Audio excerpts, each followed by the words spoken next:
Afternoon, everyone. Once again, my name is Cromwel Burgos, and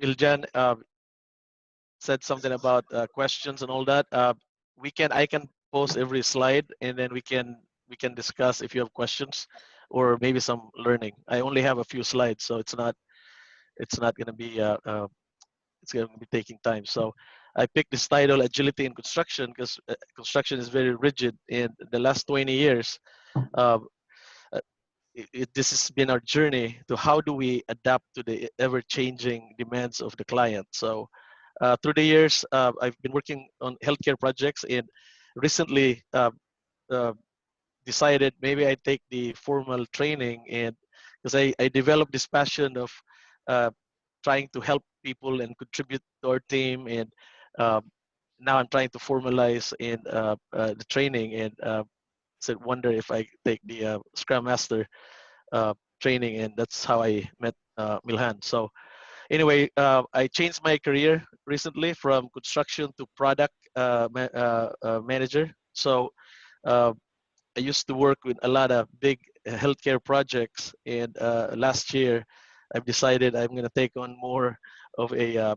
I like problem solving, and I think it really suits my curiosity. So being a product manager. So today we're going to talk about a little bit introduction of just the problem statement, and then what we do and how we do it is our focus. And feel free to chime in, okay, in the as we move through the slides. So this is our company. I'm just gonna do a quick plug.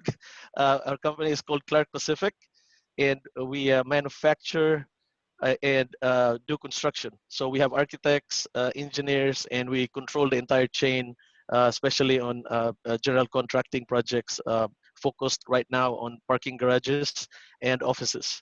So this is the Apple campus. We supplied the most of the structure and the flooring and the ceiling and the stairs of this campus. This is the biggest uh, pre-manufactured building in the world. So including the parking garage.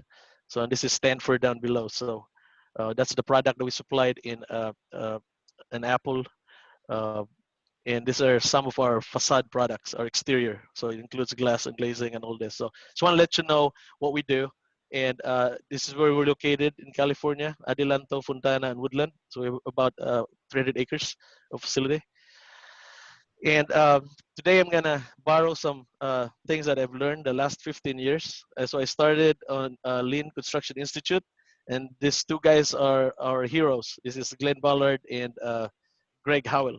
They started what we call the last planner system, which is a Kanban system, and that's what we use in construction to expose work and create some sort of reliability in what we do. So, and of course the Scrum Guide. And I really started my Lean journey using the Toyota way. So that's when I found Lean is through that. So anyway, so construction, we deal with a lot of waterfall planning. So what I'm showing here is one of the most famous software in construction is called P6. So Primavera has a software that would give you as much detail as you can for so many years, right? And that is when the problem starts. When we're looking at all these tasks, and we in construction we like to think that we know everything in the beginning, and so we connect all the tasks and we create. Okay, if that's the major milestone, that's the when the project needs to be turned over, right? We create all these other milestones and some mini milestones, and then our assumption is if we hit that mini milestone, we'll hit the other bigger milestones, and then we'll hit the big milestone, right? And in hospitals in California, we're talking about, including construction, we're talking about 8 to 10 years. And I'm talking big projects. I'm always in big campuses, so because it's a sequence of work that we do. So that that 10 years is really I mean, you can't predict, right? And so as we're planning and trying to ask reliability from a lot of people, buffers are created, and so that is when uh, this unnecessary buffer and being rigid comes into play. So how do we counter this? So first, focus on respect for people, and that means aligning everybody, people's strengths first. So we'll look at Strengths Finder, and it depends on what you use. Just try to align people's strengths, and then align with the values of each company. Because in construction, we have different companies working together. We have different uh, culture, different background. So we're trying to align to the goals of the project. So there's things that you see, which are our practices, but first we focus on the things we don't see. So like mindset and our beliefs and our values. And then the third thing is uh, focusing on the goals of the project. So we look at our personal goals, company goals, and the project goals, and try to align the goals. So we call that condition satisfaction. So some would just write it on the wall. Some would create posters. In our case, this is Bluebeam. And sometimes I do just write it on the wall and then we check on it. But something we can measure, right? And something that becomes our almost our work agreement that we this is how we do it. This is what the things that we're gonna uh, uh, uh, uh, it's your guiding light, right, for the project. So I don't know if anybody has any comment or questions or any takeaways, one word takeaway on this before I move to the next slide.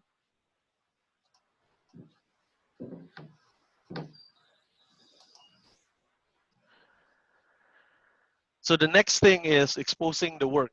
So I'm gonna take a little bit time here to explain how we do this. So this is a Kanban board, and the work comes in from right to left. So uh, I tried to put some bubbles here on the problem, right? So in the beginning, when we started, this is one of our uh, uh, projects. You can see that each of oh, these are all different projects. So each color of the card is a project. So in this case, there's probably I don't know a dozen or so different projects that we're trying to align, and you can see the work bunching up. Those are the milestones when all the projects need something big. And so what we're doing is uh, first, again, back to respect for people, avoiding overburdening our people. We're trying to level the work by looking at our capacity. So just uh, what we can do at a certain time frame, and uh, this also allows people to open up, right? Hey, I need help, because you can see in some of the lanes there's a lot of cards, and each of the cards are different colors. That means that that that team is dealing with, so like in the case here of the middle team, you got 1 2 3 4 5 6 7 8 9 almost 10 different projects that they're managing. So once we expose that, it allows that something that they can now ask for help, or we see that they need help. The other thing is leveling work and managing capacity. So from things that are bunching up, projects that are bunching up, to now aligning the projects and trying to make a decision together, uh, trying to negotiate what is, because everything's priority. So if you look at the swim lanes, the topmost swim lane are the milestones, and they're all prioritized. So it's like, what is now the order of the priority is now the discussion. The other thing that we uh, we see the benefit is focus, and you can see that this one person here pointing to a card, everybody is in alignment with what that person is thinking, and why that card or why that project is more important than the rest.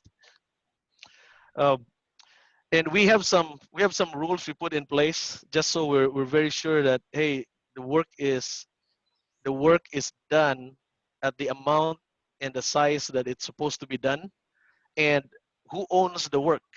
So we this is prior to COVID. We use post-its, and so we divide that into 5 different uh,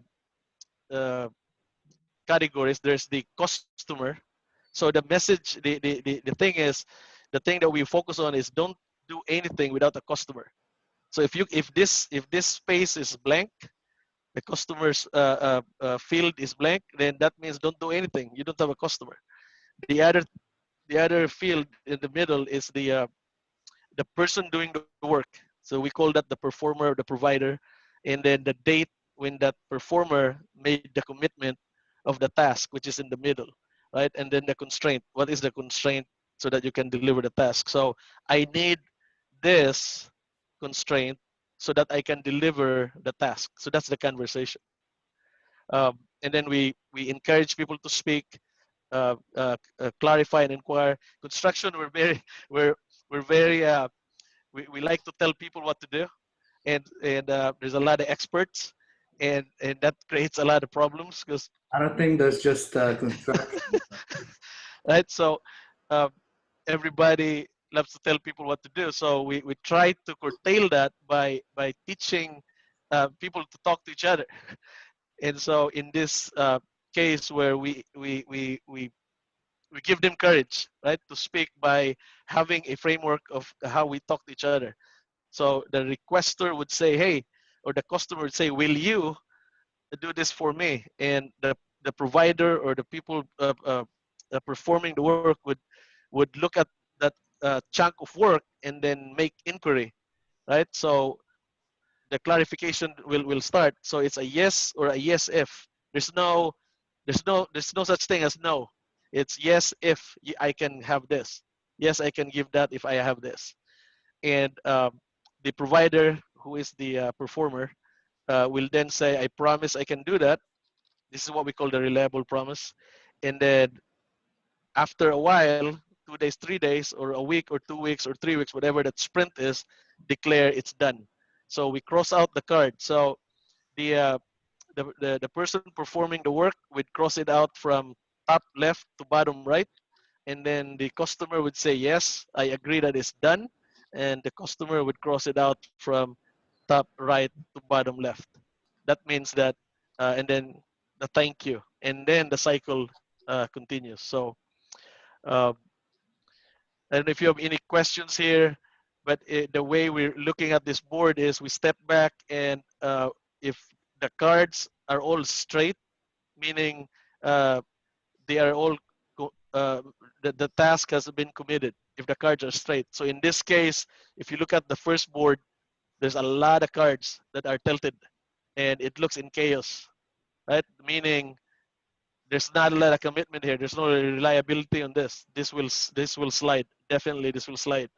And then if you start to see a lane that is all straight and everything is all the cards are it looks in order, that means that's a good month, or that's a good week, right? Because uh, it's not in chaos. So that's one of the visual cues that we look at. We look at colors.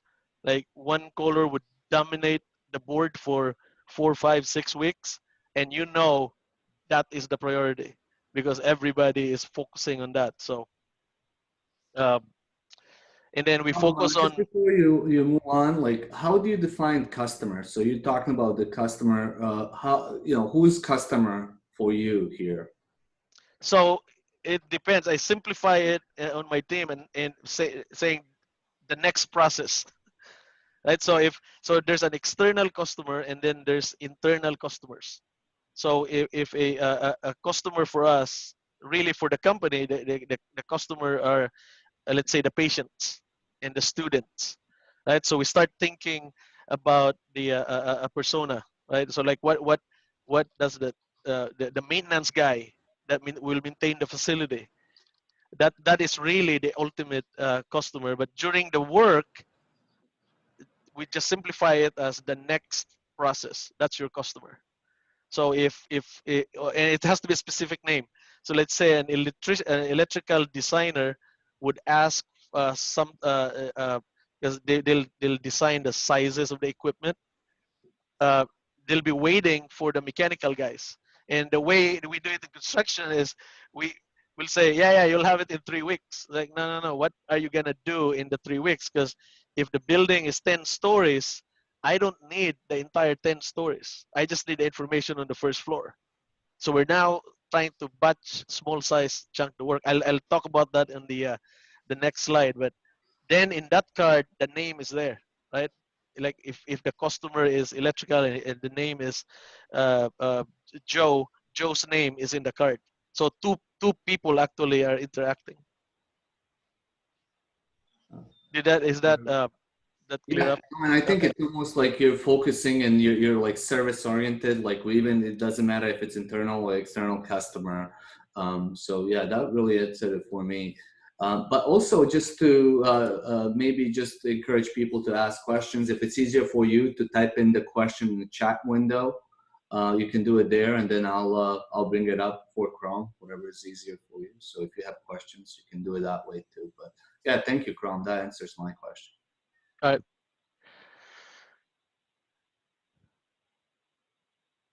And then this is our company board. So our company, we have the product flows from our sales, BD, business development, to marketing, to our estimating, to our architects, to our uh, uh, uh, manufacturing, engineering, and then field. And then, so we always want to focus in our values. So the way we're setting up the board is our milestones are aligned with our values and goals.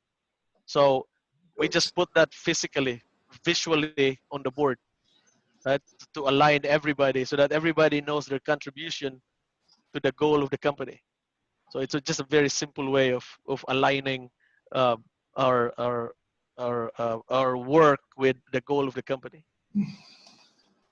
I had a couple questions. So, like, do you have variable size projects that you have, and Yes. then how do you go about from an estimation, right? So, in the construction business, I'm assuming you got to figure out what's your projected cost going to be, and then kind of staying within certain boundaries, and how you manage that, or is that something you're going to touch on in another slide? We can touch it here. Okay. So our company, we have about 15, 18 estimators. And so they have, when we instituted the Scrum, we actually went back and looked at the steps in how they do things. It's actually 90 different steps, right? So what we do is we look at the size of the work and the where the phase of the project. So uh, if the project is still in budgetary phase, where they just need high level rough order magnitude, there's like 12 steps. And if and so that's what we put in the board, because some projects are really detailed, right? When they want the detailed estimate, and some projects are still in the we need to study this, we need to study that. So it depends. There's like five phases in our estimating, and depending on the work, we pull from the list of things, and that's our backlog work, and then we just spread that through the system. So I don't know if that answered your question. I think it did. Yeah, just trying to get a feel for how it sounds like you have people that kind of estimate, and then you get into a case where you pull based on capacity, but you've got some ideas about, based on the nature of the work and what's being asked, you can always figure out what at least rough costs will be and estimates, and then do you refine those as you go? I guess I'm trying to understand that a little bit. Yes, we Okay. refine the estimate as we go. So because there's always that back and forth, we learn more, right, as we move through the chain, and from there we can start putting a lot of details. Uh, So, so Crom, like just from a traditional project management, you don't really have a baseline what you typically do with the traditional project. Essentially, you're saying it's more of an inspect and adapt, where you're always trying to get better and more confidence in your estimates. right.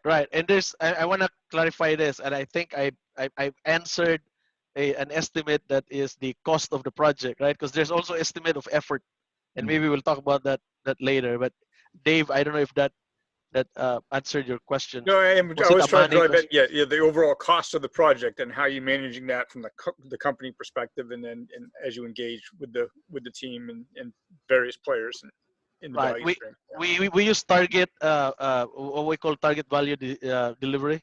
So target value we set, like, so the owner, if you're an owner, you'd say, hey, I have a certain money in my pocket, and that money is all I have, and we'll say, okay, what do you what's the purpose of this project? And you'll say, I want to be able to do this, this, this, and this. Okay, with the money you have, and when I say with the money you have, it includes everything: design, permits, uh, what we call the soft cost, the equipment we buy, the refrigerators, whatever you have, right? So you have a certain money, and then we say, okay, we'll take that out, and then we spread the money first, and based on our experience, hey, this might be this, this, and that, and then we target the cost just using innovation. So we say, if you only have so much money, here's what we can deliver. And so the thing with construction is, there's two big parts. There's the pre-construction and design, and then there's the construction. So in software development, I can relate to, you're developing the software, and then you're pushing it to production. So when you push it to production, that's our construction portion. So it's not very agile in that sense, because now you're building, right? There's still some, we use agility in change, in managing changes, but in design is where really this is applicable like software. So because you can actually, you can manage a fixed resource, which is money, and you can give the whoever your customer is with what, just by looking at what function are they looking for, what purpose, what are important to them, and then that's how we just manage that. In I don't know if that No, no, answered thank you. your question. Yes, Okay. yes, thank you. Okay. So third is adapt a framework. So in this case, in construction, I started with Last Planner. So the last 10, 12 years, I've been doing Last Planner. The last 5 years is when I start doing Scrum. And I learned that uh, Scrum is in when you start iterating things, especially in design, right? So in Last Planner is just 5 conversations, what we should be doing, what we can do on a high level, and that what we can do in the next 6 weeks. And then the fourth conversation is what we will do, and that's just look ahead, the weekly work, and then what did we do, the learning cycle. So the most important thing is the should and the can, because that sets the priority of the project. It gives you like the effectiveness of your plan, right? It's the right thing to do. So we start with that. Like we were talking about, if you go to previous slide, it's almost like the Kanban board when you start with the backlog of should and then you move to did. Sorry, it's the last planner framework. Right, right. But the way that Crom explained it to me, it's, it moves from should to did, and that's kind of how things move in Kanban, from to do to done in a way. Right. Thank you, Milan. And then we start to have the last again, Last Planner in target value delivery are two. It's like two medicine, right? You have to take it so that you get cured with your sickness, and you have to take both. And so there's the planning aspect, and then there's the value delivery aspect. So in the value delivery aspect, we group different teams, and the focus is the project. So this visual is my product.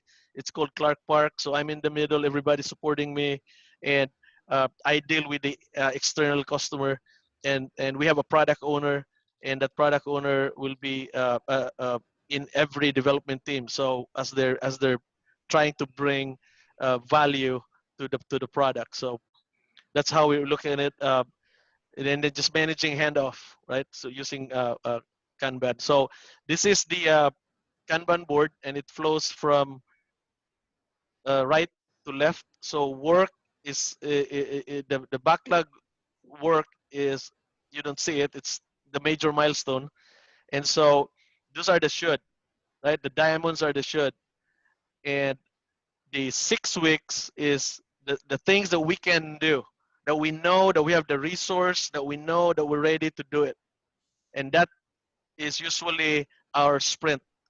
And that 6 weeks, we're gonna focus on 1 week or 2 weeks. And some teams would focus 3 weeks. In design, you can focus 3 weeks because it is a lot of iteration. but in construction we usually focus 1 or 2 weeks. And so we line up the work, we choose work that are related, and then we check in every week and every day, and then we say, hey, these are the work that's done, and then so it's reverse. Uh, so here's a picture. We start with the should and can. Everybody, I'll call them the product owners, right? They own the swim lane, and then we set all the priorities. We the product owners would uh, discuss which one is most important the next 3, 4, 5 weeks, and then it goes to individual board. So from the swim lanes that are already lined up, it's like a mini PI planning. We line up all the projects, and uh, then it goes to individual Scrum boards or Kanban boards. So they look different for every team. So if you look at this one in the middle, that's our architects. Uh, it's just in chaos because they're very artistic. They don't care about how it looks. The next, this other board is very organized. That's estimating, and that's engineering, right? This other board's very organized. These are engineers and estimators, and you can see how organized in our architects. They just, and this is one office, by the way, and everything looks different. So they just take a post-it, big post-it paper, put some tape on it, and that's it. And we just check in. We go, hey, can you do this for me if it's not planned? And they'll just point to the board and say, where do you want me to do it? And it allows us to respect their time, right? Because it's like, oh, that's really overloaded. Okay, how about this? And then we start negotiating. So we just keep negotiating. And that's the agility I'm talking about, is because we don't have control in construction. It's hard to control. Uh, there's just a lot of things that we can't control, especially when the owners change their priorities. It affects the entire chain, and we have jurisdiction. We have different. California is like, it's like building another country. Uh, it's really it's just a lot of jurisdictional constraint. But anyway, I think David, want to go back to your question on cost, because this is one of our estimating boards, and you see the red tape. I should have had better pictures, but the red tapes are the phases, the different phases, rough order magnitude projects, Okay. and so they try to prioritize that, and then it's yeah. So that's how they do it. Like uh, it's just one of those where prioritize the projects first, and then prioritize the smaller tasks, and then they put scores on these cards. So we're at the point now where especially our estimating, that all the work is already standard effort. They know that that effort is 1, they know it's 2, they know it's 3, they know it's 8, and there's no 13s. They now learn to, oh, 13, we have to break it. What's 13? 5 and 8. Okay. What's 8? Right? 5 and 3. And so they start learning to so that work would flow quicker through the system. So does that also mean, you mentioned standard work, right? So you're between the cost you're estimating and then standardizing of the work, you have a pretty good handle on how much change you can accommodate, or what changes might introduce as well in terms of cost and effects on cost. Especially our product. Yeah. Our Okay. product, yes. If it's outside of our product, so we deal with, sometimes our customer is the general contractor. Sometimes the customer is the owner, like the university. And if it's the university, we control the entire chain. So there's not a lot of problems there. It becomes problematic when we deal with another level, another layer. So our product is very predictable, but then outside of it, like now you're talking site work, now you're talking other things that goes into, let's say, my product. Uh, uh, uh, but I look at my product as the entire solution, right? And it just happens that we're providing parts and pieces of parking garage. But yes, we can. We're very predictable in the exterior outside glass and glazing and structure, and yeah, our products, because we have standard pricing, and we coordinate. We have weekly meetings, so we instituted touch points to say, hey, production, what are you doing this week, so that estimating would know. And it's just constant, right? So it started with a lot of arguments, and now it's really one of the fun meetings where we now starting to align. We're now solving problems. Everybody now thinks that problems are good.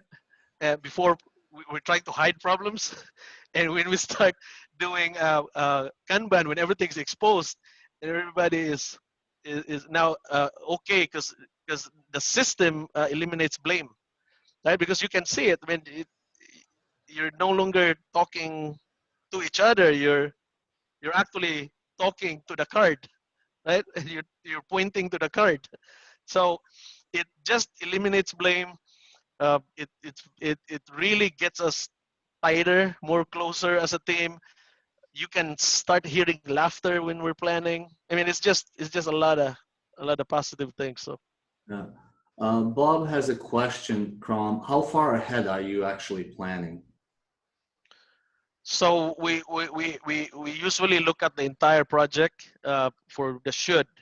What are the things we need to hit, and then we look at a few months.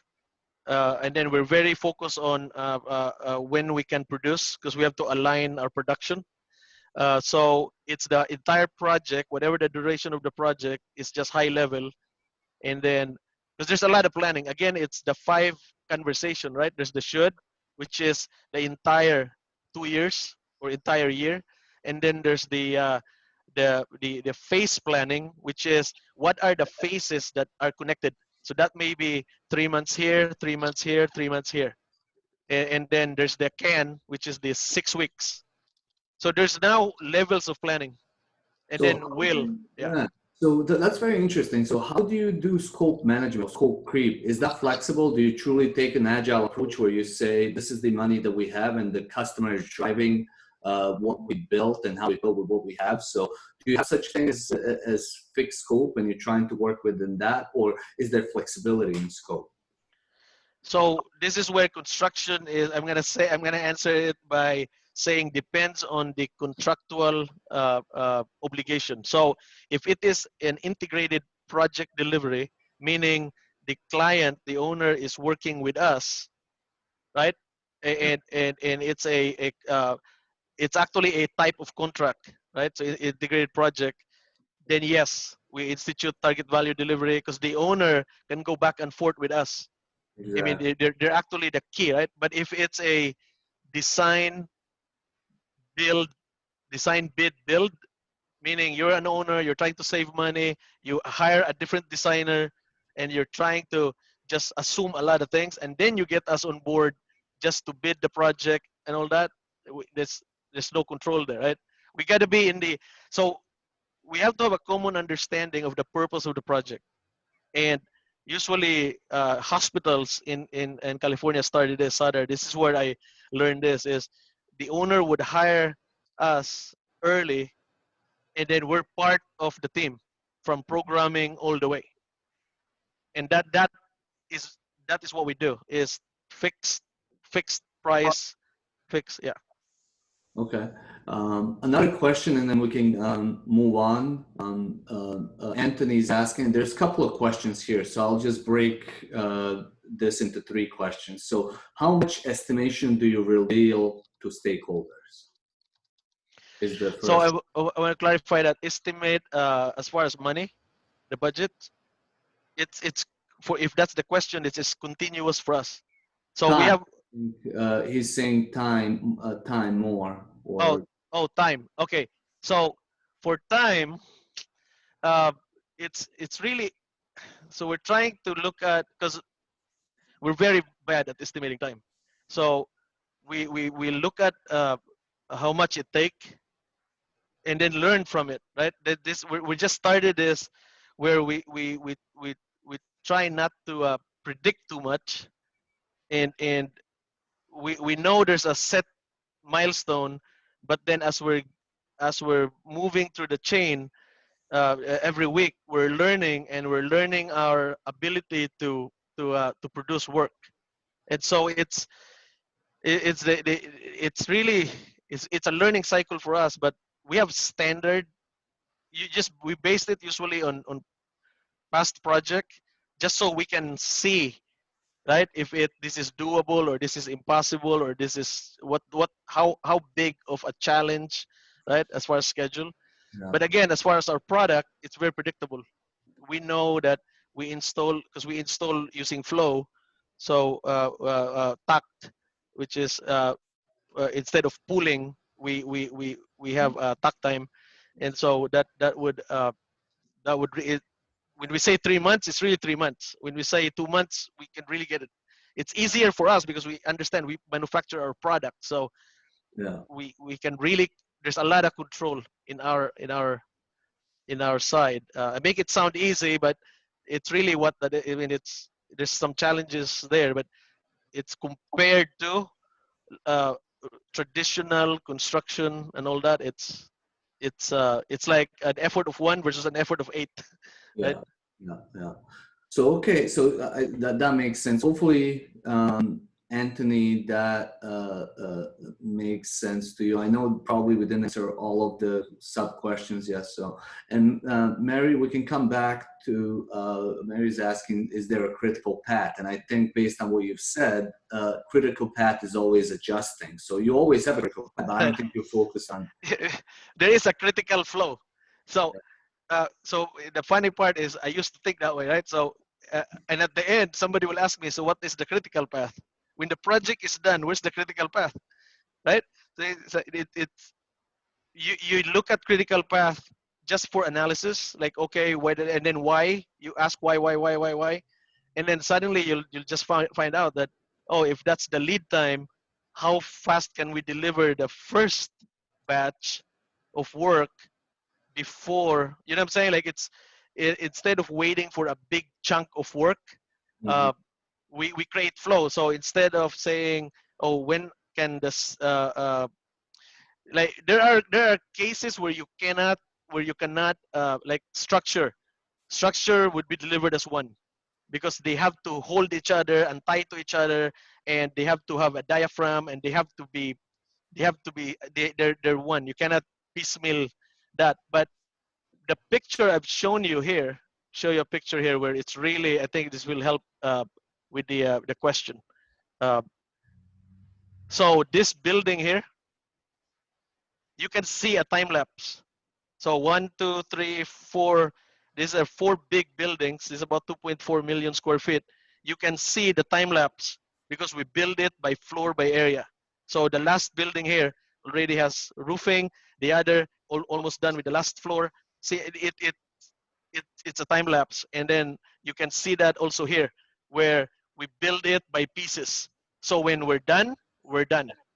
And then the people inside can work. So we provide the shell a piece at a time, That's right? So really it, cool. it, it really flows. And I Yeah. can pull the schedule on this. It really flows. It's just small chunks of work. It's not a waterfall. But it's also, I'm assuming, as you're building, like for instance, with the Stanford example, you can move into one building or even into one room of that building and start using it, or one floor, Exactly. So and you're that so delivering yep. value. So, and that's what we talk about in software development. How can we start realizing value early on, which Right. is, typically when you think about building development and construction, you're like, well, you can't move into the house until the whole house is done, right? And this is So that is where I'm gonna say. So that's why I picked the title Agility in Construction, because it's a little bit controversial if you really know agility, because Yeah. you can't be agile in construction because there's inspection at the end, right? There's a permitting agency that will say you can occupy the building. So Okay. the customer definition has changed. Your agility is within the internal customer when Okay. you're building the building. But Okay. the external customer that really would use the building, they cannot even get in Yeah. without permit. So that's why I had a distinction at the beginning of, in design, yes, you can do a lot of agility. In construction, once the permit is approved, it it's used for This is what's killing construction: inspection, right? Instead of building the inspection within the system, it's the last thing you do. So yeah, I laugh because it's funny. You When you suffer talk through about it. an IPD project, would you be acting as the GC in that sense, and you would have subcontractors under you, or are you in a separate arrangement? We would be the general contractor, and we love doing design build. So we'll have the architect, this integrated project delivered using a design build contract. We can do that. We can also use a full-on integrated contract, because there's a lot of different types of contracts.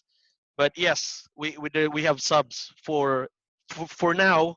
We do sub out mechanical, electrical, and plumbing and all those kind of things. So our goal is, at the end, we'll control the whole chain. But that's still ways out. But yes, we will be dealing direct. So Chrome, we have about half an hour left at most, probably, like if we want to 25 minutes. Mary does have a question, so we'll come back to that. But I would say, you have more stuff to show. So let's go to that, and then maybe we can take some more questions. No, I think it's one more slide. I just want to emphasize here one thing. Sometimes the work is just one person. So there's work in construction or design where only one person can do it, just probably because of knowledge and sometimes just a skill, right, or experience. So what we do is create a personal Scrum board, so it's still exposed. So that's an example of a personal Scrum board. And then built-in learning. So we're trying to use so I started with the respect for people in the beginning, things we don't see and things we see, right, like an iceberg. So we approach learning the same way. So we look at the things we see are what we call in LCI, lean construction, as percent plan complete, and our velocity. So I look at that as, okay, you see that, you can learn from it, and you can adjust the work. Like this is a velocity chart where I remember this was 90 points. The average was 90 points every week. And some weeks it goes 150, some weeks it's 50, but the average uh, in the whole chain, because we can't predict, like when we're bidding projects and all that.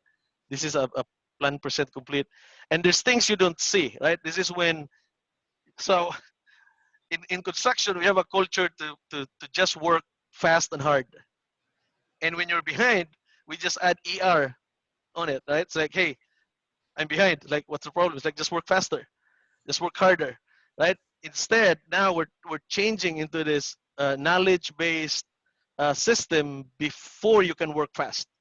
So get people to be competent with the principles of Agile and values of Scrum, and so we have this backlog of learning that we can now insert if there's capacity. So if there's weeks that the work dips, we pull from the backlog of learning. Do you want to learn more about agile mindset? Do you want to learn more about uh, uh, empiricism, how you manage that? And so we just build that in the system. Uh, and then we learn to work with each other. We learn to create rules. So this is not very clear, but if you can see my cursor, there's a star that says out of office. So every card that has a star, that person is out of office. If it's red fonts, you can't read it, but it says unplanned work. So if it's a red font in the card, it's a late request. And so if you're the Scrum Master, you walk in there, and I've created a group of what we call the internal Scrum Masters. So it's like 5 or 6 people that now are teachers and trying to manage the process. We just look at the board, and if there's a lot of red fonts, then like, what's going on, right? And so we say, hey, then somebody would say, well, this becomes priority because this. Okay, how can we learn from that? And so that's just the learning cycle, is to track it. And then when the card moves, uh, we actually put a hash we actually mark the card that move. So if it moves one time, it's just one hash, and then second time, twice. By the third time, that's when we talk about it. It's like, why did it now move 3 times? Because sometimes the first time is like, oh, it's just lack of estimate, lack of the ability to estimate. That's new work. We don't react right away. We react when it's, because sometimes like, why is that there? Maybe that's not priority because you keep pushing it, right? So I don't know. Any questions here? Any comments? Just once you get into construction, obviously weather conditions, supply chains, whatever, put you behind schedule. Do you have any particular techniques for recovery planning that, now, like you said, other than just working harder and working faster? it's really just the main thing is like what we talked in the before, like number 2, expose the work, and then from there get everybody together, because you're gonna be behind. So I have a team that they were behind 6 weeks, and I was talking to them. It's like, what's going on? The the schedule is in their computer. The to-do list is in the email. I mean, it's just all over the place. So it's like, okay, get some stickies. All right, what are you thinking you're gonna do this week? And they just start writing. And just put it on the wall, and then suddenly it's a big wall with a lot of stickies. And it was like, okay. And then I remember this team because they were the fastest team that really adapted the system. Uh, the first week they recovered 1 week, and they just start pulling from the succeeding weeks, because you can now see the work. So when you get done with the bunch of stickies over here, you can now start pulling from. So this is really becoming a real pull system. And the second week they recovered the 2 weeks. Anyway, after 6 weeks, they were on track. So it's really just you gotta just expose the work, because there's a lot of assumptions in construction. There's a lot of experts, and we love to pull from our assumptions on the previous projects that we have, right? So, oh, I did that in the other project, it worked really well, I'll do it here, and then it creates chaos. Because you want to align the workflow. Even if you're behind, you want to align workflow, because if not, you're still not going to go faster. So Adam, I don't know if that answered your question. Yes, it does. Yep, thanks. It's a very simple answer, but it solves a lot of my problems, exposing the work. So it's almost like exposing the bottlenecks, exposing the work, and then really focusing on flow, right? That's right. Yeah. So So the problem with thinking is we don't see what people think, right? So that's just that's the first thing I'll do is just focus on that, and maybe we touched that over here, and how and where do I start? So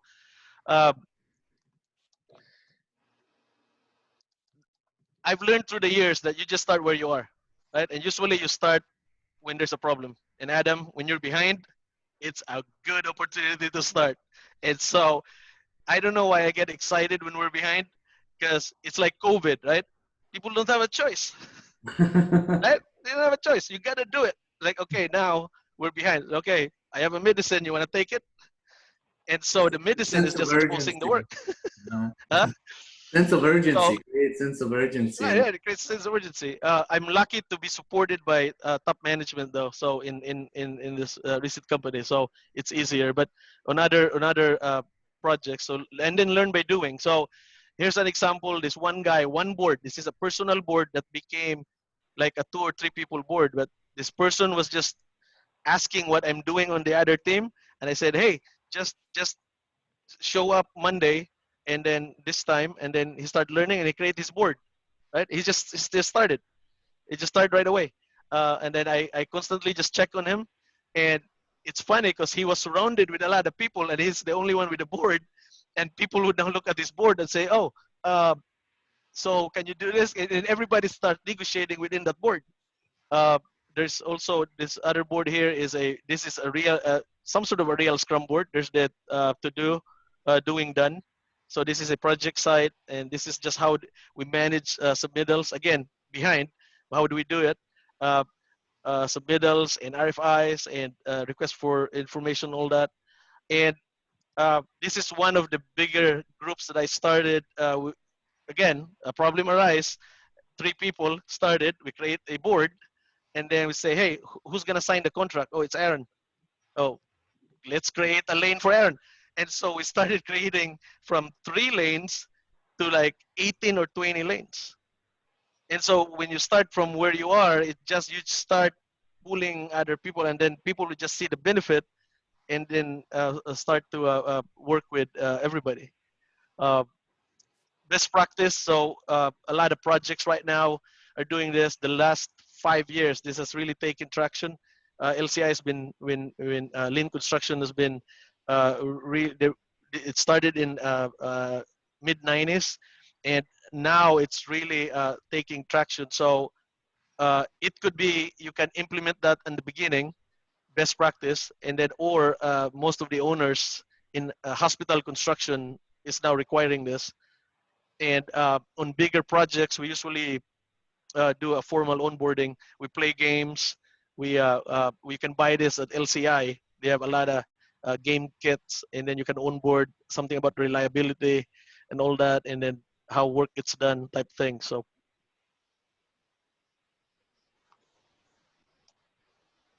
I don't know if there's any questions, any comments. That's very similar to at least what we've seen in Agile or within software where we train teams and take them through boot camps. There are 3 questions here, Okay. from Barry, Lori, and Brock. Is this a good time to ask them or? Yeah. This is the last slide, I think. Okay. Check. Yeah, that's the last slide.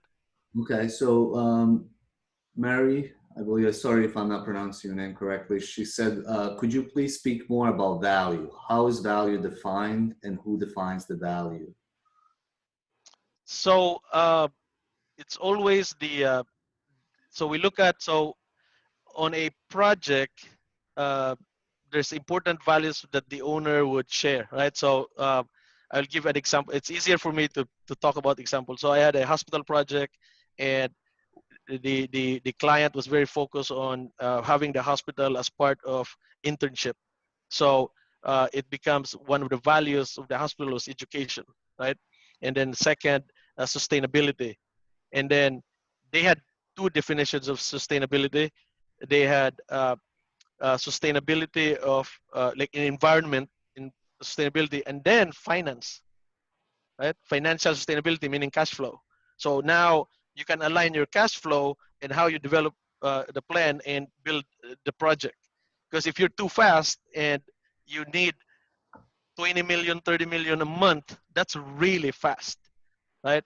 A $10 million billing on a project is really fast, right? And that I'm talking about 3, 4, 5 years ago, right? Because it just cost of money. But uh, value is defined by the customer. So we do our best to extract that in the beginning, and then from there we use that as part of our conditions of satisfaction. And then the team creates its own culture where we have our own values, and the trick is to align the values. Mm-hmm. And then the shortcut is just to take the project and draw a circle, put the project in the middle, and then let's surround the project, right? That's just really a very good visual way of looking at it. So it becomes the project is the focus, not your company. Because if it's our project, Clark Pacific, if we're contracted direct to the owner, it's not a problem. But when we're contracted and we're a part of 2 or 3 or 4 entities where the architect is a partner, they're not, because the owner would hire their own architect, and architects, we have to respect their work because they have a different, they're a customer, right? Mm-hmm. So we have, there's a lot of customers. So the designers are also customers. So if their goal is uh, get this, it's got to have more light, and it's got to have aesthetics that are matching that building or this that. So the way we do that is we just look at the customer, we write it on the wall, and then we try to see if we can align all the values. I don't know if that answered the question.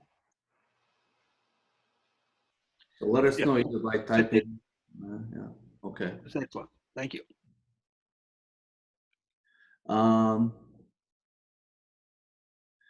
Lori and Cadence have similar question about continuous improvement. So Lori's question is, do you have a sense of how well you and the teams have improved in delivery, given the learnings from project to project? And then similar here from Cadence is, do you hold retrospectives? If so, with what frequency? Right. So thank you for the question. Let me see if I can pull something here that would show the retrospective. Yes, the answer retrospective is yes. We do learn, right? We look at like this board here. You can see the retrospective down below. Stop doing, keep doing, start doing, Mm-hmm. right? And that happens every. So the thing with Last Planner and Kanban is almost continuous delivery, while Scrum are sprints, and we're trying to put sprints in Kanban. And so that sprint is 3 weeks. So uh, some teams we do it 3 weeks, some for some monthly, right? So it's just the thing. And then from here, that's the velocity 90 and 76. So that's that. Yes, we do retrospective. As far as learning, uh, this is a graph of just the velocity, right? That the team can do. But again, we're very dependent from outside forces. We cannot. It's still hard for us to control the outside chain. So we try as much as we can to match the chain. But as far as learning, we started. I have a lot of stories about gaining velocity. People thanking. Uh, I mean, it's just talk about people overburdening the team, and when you start exposing the work, you can start lining up the work. You can start gaining speed, because now when you put the work in a chunk, in a manageable chunk.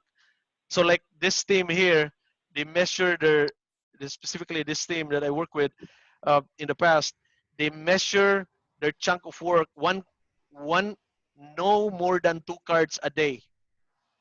Meaning, if you're done, you can actually pull from the other lanes, from the other people, right? So there's no more. Everybody is aligning their work. So that's how we gain speed and capacity, is eliminating uh, the overlaps, eliminating waiting. The other thing is we're gaining speed through defining the work. So there's three things. If you're clarifying, you're slowing down, right? So there's 3 C's that I always like talk to the guys. If you're making correction, because you're focused on quality, and we forgot to talk about that here, but quality is the main focus. So when you make a correction, you're slowing down. So avoid correction, avoid clarification, do it right away. When you receive the work, make sure that you understand the definition of done. And then the third thing is when you're so correcting, clarifying, and what was my 3? There's a third C. Uh, uh, anyway, just even those 2 things, right? You can see that you can avoid defective work. Uh, uh, Probably also always focusing on the customer, right? If you do those things and you always right. focus on the customer, that could be your third C, because that's your guiding.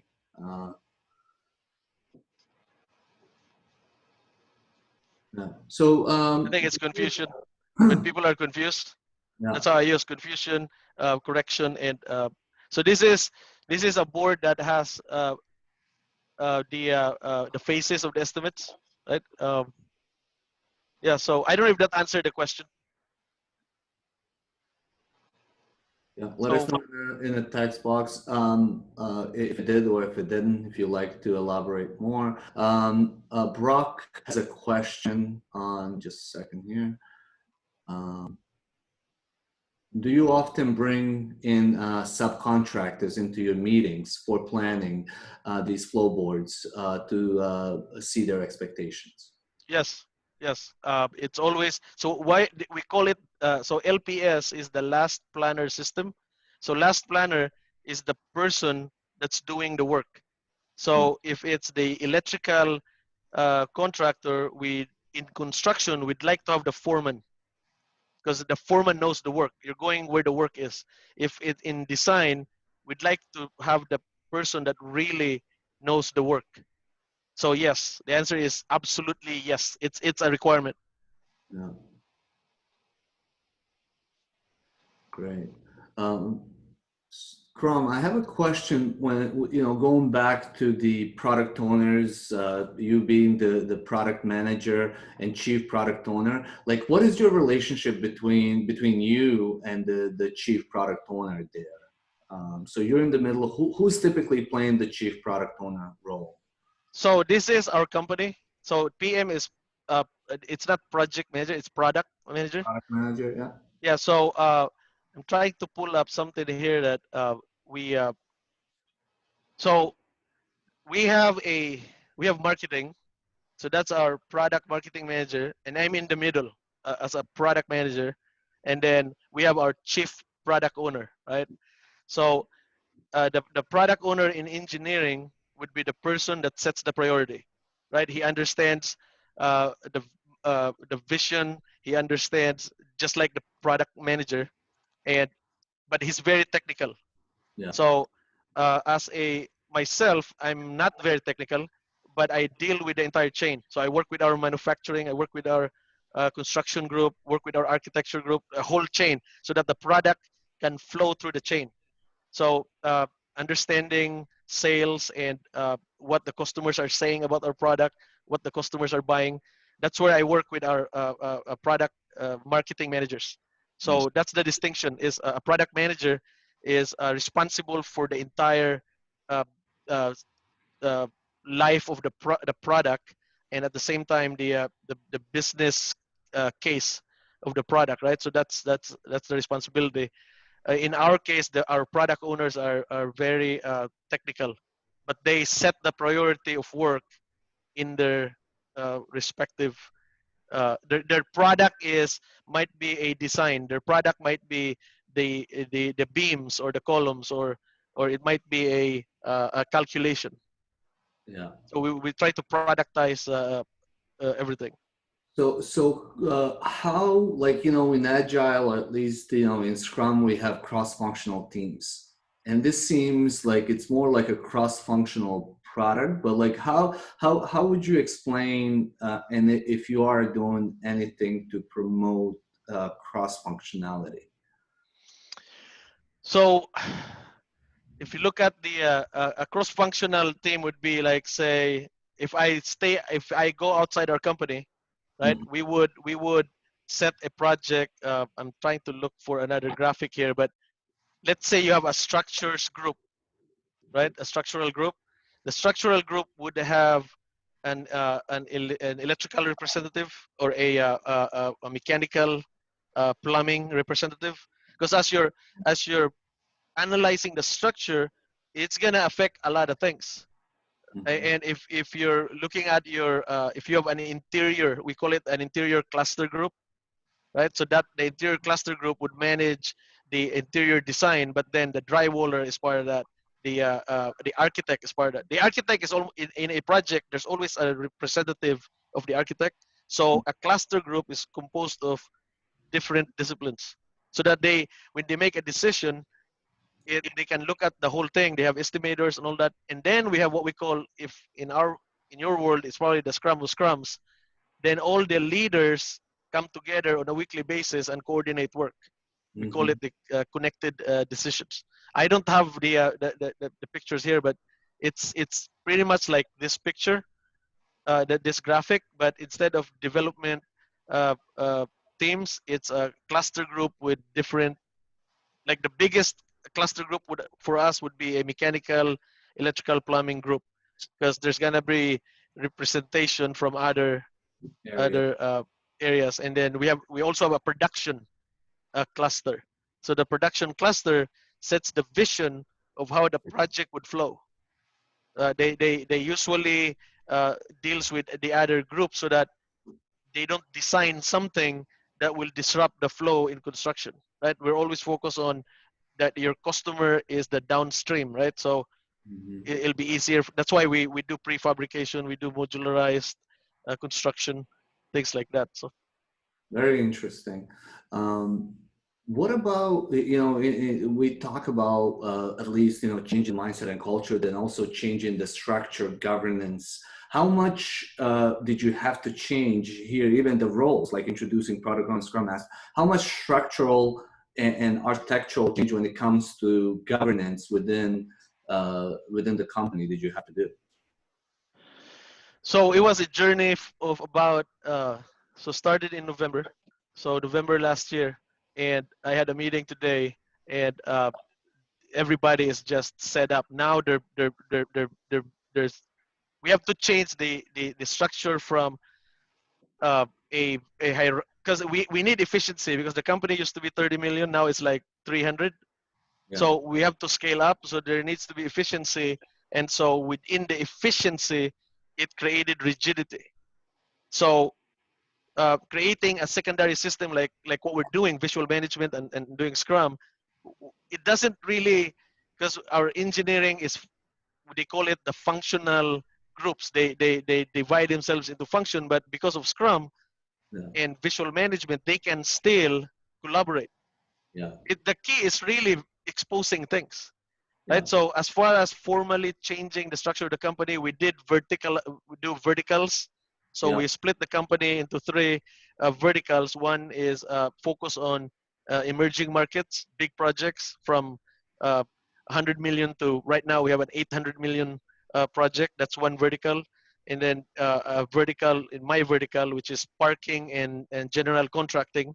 And then another vertical for glass and facade and all exterior. So those And are then, different product lines, and typically, like in value streams, those would be kind of horizontal ways of looking at things. You're just calling them vertical. you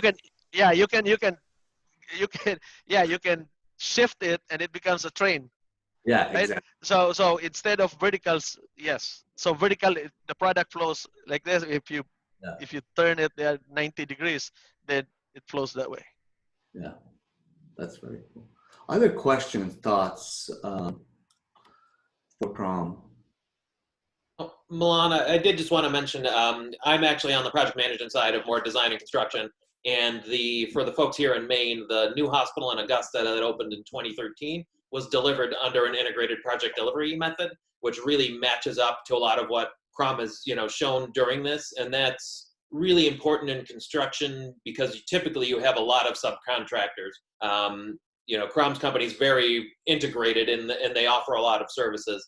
And in Augusta, everybody was a subcontractor. So the contractual arrangement is really, really important to be able to actually get people involved early and then into kind of the lean and agile system. I would say you can be lean in construction on any job by working well together, but you can't be agile unless everybody's really aligned to the same goal. Right. And that kind of typically takes the same contract type, because otherwise everybody's got their own business that they're watching out for at the same time that they're working on your project. Right.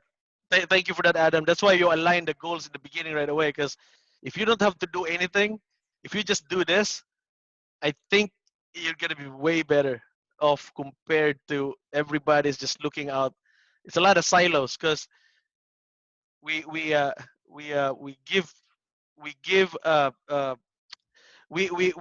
require something that the system cannot support, right? So the system is created, it's very adversarial. So I was working, let me tell you the story really quick. So I used to work with this other company, really one of the best probably contractors here in California. And one of the superintendent, just so he can have reliability, it come to a point where we back charge the owner, just so they will make decisions. And so every week he'll just show, hey, you're delaying the project, you're delaying the project, because the cost of delay is probably the biggest thing in all of construction, is cost of delay. And it comes to a point where I was like, holy cow, like did that really happen? Back charging the owner, it, just so the system would flow. Yeah, that's really good. But with owners now these days, I would say more than half is really into integrating and making decisions timely and exposing the work and exposing those decisions, because the decisions, like when you're designing a building, right, the first thing is like a hospital. It's amazing where you have to decide on the bathrooms first before you can really move forward your decisions. Is your bathroom going to be on board, outboard, or inboard? Because that dictates how you design your patient room, and the patient room dictates how you design your floor. Are you going to have a racetrack? Are you going to have decentralized nurse stations? So the bathroom for everything, right? And then the second biggest thing is uh, how do you distribute air? And Adam's laughing because he's probably lived through this. It's crazy when you're looking at and in California, it's like, oh, it's got to be 90 feet from the nurse station to that door, and you start to like, oh, now you're counting steps, now you're counting how's the medicine gonna flow, right? But all this starts in like deciding where you locate the bathroom, because some patients would say privacy. Oh, that we need privacy, so the bathroom needs to be in the hallway. Oh, but it's like okay, but then the architect will say, well, really we gotta. So it is just a lot of customers, right, to please. So That's great. And I know Chrome has a meeting in 10 minutes, and I told him that I'll try to get him just a little bit of time so he can go to his next meeting. Anthony did have a question, and maybe we can just follow up via email, Anthony, about estimation. And maybe Chrome, if you can go to the last slide where your email is, and yeah, so people can take that's the most important thing, by the way. Yeah. That email. Anyway, yeah. What's the question? Estimation. Okay, so that was the hardest thing I need to teach. So I usually touch that when they already know how to chunk work, because it's hard. Everybody say how many hours, right? It's always hours, and it's like, okay, yes, you can estimate using hours, but it's really relative sizes. So I start with talking about t-shirts and animals, and uh, starting to like, hey, if it's a chicken, it's a one. What is that in your work? That's really easy. You don't have to think. It may take 2 hours, but it's really easy. You have everything information you have. So, and then they start getting confused about effort and value. Oh, but I can deliver that value with this effort. It's like, no. That is prioritization, right? When you prioritize, you look at value and effort, bang for the buck. Yeah. But then if you're looking at just creating that's why you prioritize first, and then you can put the effort. So I would start with t-shirt sizing. Uh, I would I would I would just take a card and I would say, okay, if this is a 5, just right away. I'm not even gonna tell them anything. I'm just gonna say, if this is worth 5, is this other card worth 1? No, no, Yeah. no, no, no. That's more than that. Is it double? Yeah, that's a So 10. No, there's no 10. It's 8. So you how just line do them up. Right? stakeholders understand that? So that's probably within the team, but like how, I think, part of Anthony's question here is, stakeholder understand. Yeah, they want the whole thing, and they want it on June 30th, right? Well, you can have the whole thing maybe in July, roughly, or you can have something on June 30th, but maybe it's not everything you want. And I can do that with sales and marketing people, certainly. How do you do that when somebody is needs that construction done? And are you giving an exact date and trying to hit it every time, or are you letting them know that, hey, there's some risk, there's some complexity, we're going to get close to that date and we'll keep you updated? Do they get that? How do you work with people when you're not saying all the work's going to be done on one exact date? Right. So owners would be very critical at opening date, right? Because there's a lot of preparation on that date. there's a lot of things that they wanna ribbon cutting and all that and whatever, like they do. So that date, we usually, come hell high water, we usually want to hit that date, and that's why this is the problem, because it creates a lot of overtime. It creates, we really want to hit that date, because if not, depending on your contract, you get hit by liquidated damages, right, and all those things. But uh, it's really visibility. But I'm going again to exposing things and visibility, so that you can see that 6 months from now, and the owner has a way of adjusting. Because if it's already 6 weeks or 2 months and they already invited everybody on something, and the equipment is coming, now they have to pay for storage, like all those kind of things. It's our first default. Our default is, it's that date is that date, right? And unless it's really integrated delivery where the owner really is working with us, that date fluctuates, but it's not much. But I don't know if that answers your question. It's really hard in construction because you have a contract, and it depends on the contract. On a perfect world, like I work with Sutter Health here in Sacramento, the contract was cost plus fee with an incentive. They work with us. They were there every day. They were making decisions every day. The dates weren't, when we publish date, but sometimes we pull it, sometimes it slips, but everybody has the same understanding of the date. So I don't know if that answered your question. I answered it. Yeah. Yeah. Overall, Okay. in the past, I feel like, construction stuff, well, we didn't hit the date and we're going to keep working. Can you explain, like, not you have to explain it right now, but like, do you explain to your stakeholders, we follow this process, and it means there's a little bit of flexibility. Exactly. Thank you for telling me that. Yeah, and I think that's kind of shifting. It's not just in construction. A lot of traditional project management that came mostly from construction and projects like that into software development, where we have exactly same things. So I think at least reflecting on everything that Crom has said, in a way, visualize work, get the team and the culture and the mindset and buy-in early on. And start looking at the work, visualizing work to see the bottlenecks, to see where the flow is being impeded, and it sounds simple. It's hard. Yeah. So Scrum helps out, right? So if I have to choose a value of Scrum other than respect for people, because that's like that's your main thing, right? Yeah. Is how you treat people. It actually increases your quality. We can prove that where I work. So, but the thing about focus, it's really just that is focus will allow you to really see those problems and constraints. And once you remove it, and it's hard to remove it without seeing it. So this thing about seeing things, it's really underrated. I mean, it's probably one thing that you just do and everything will fall in line.